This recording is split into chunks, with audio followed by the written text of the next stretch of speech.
And welcome back to Noon Edition, everyone. We are joined today by Anthony Kuhn, Sergeant Anthony Kuhn of the Ohio State Highway Patrol. Thanks for joining us today. Absolutely. Thanks for having me. And teen drivers, that's the subject of today's discussion. And let's face it, we have all been there, done that.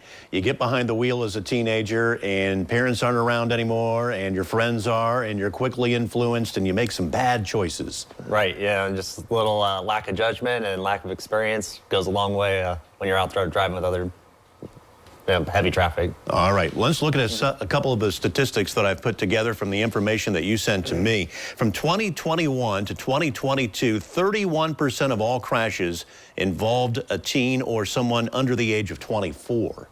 That's a lot. That's correct, and they only count for about 11% of the licensed drivers through Ohio. So, and about 31% they're involved. About 66% of those crashes.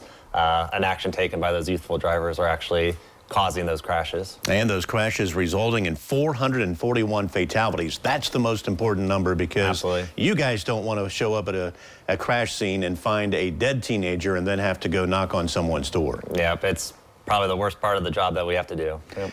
All right. Also, we see that following too closely or assured clear distance was actually the cause of 29% of young driver crashes. We would think speed, but following too closely. I think they kind of go hand in hand, the speed. You know, you're in a hurry, kids are in a hurry, not leaving enough time to get to their destination. So they're rushing, they're driving closely behind people, and unfortunately, that's causing a lot of crashes. How about today's cars? I know they ping and ding and make a lot of noises when you're not wearing your seatbelt.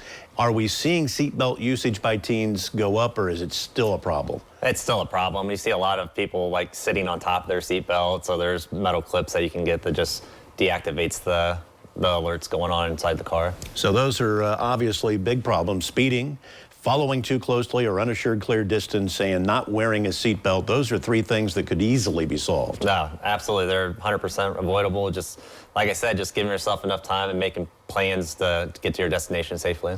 Now, we are coming into the fall season, and driving gets a little bit different. Those younger drivers haven't necessarily experienced fall. And one thing that I know I've noticed is the glare of the sun is really starting to get a lot worse. Right. Yeah. So, make sure you give yourself plenty of time and you can actually see oncoming traffic. I know I live on a road that the sun rises right where I need to look to get out onto the road. So obviously I use extra caution, entering that roadway. It's a state highway. But some people just think they're clear to go. So make sure you're paying attention and taking that extra second to make sure the coast is clear. I haven't really hit this problem yet with the leaves falling, but they soon will. And we haven't had any rain, but we soon will. And those two things mixed together make it very slippery. Absolutely, yeah. So the tires are made to make contact with the dry pavement, right? So then, there's factors that help it with weather-related issues. But with the leaves separating the tires from the contact with the ground, obviously it can cause issues with your grip. And one thing we have seen this fall is fog. And a lot of teens don't slow down, and that again comes into that assured clear distance. You can't always see who's in front of you, so slowing down helps. Right, and like I keep repeating myself, I feel like, but leave earlier, give yourself a plan, plenty of time to get to wherever you need to go and do so safely. I know you said that you had a very busy Labor Day. Things have slowed down since then. That's a good thing to have happen, that things are slower. Right.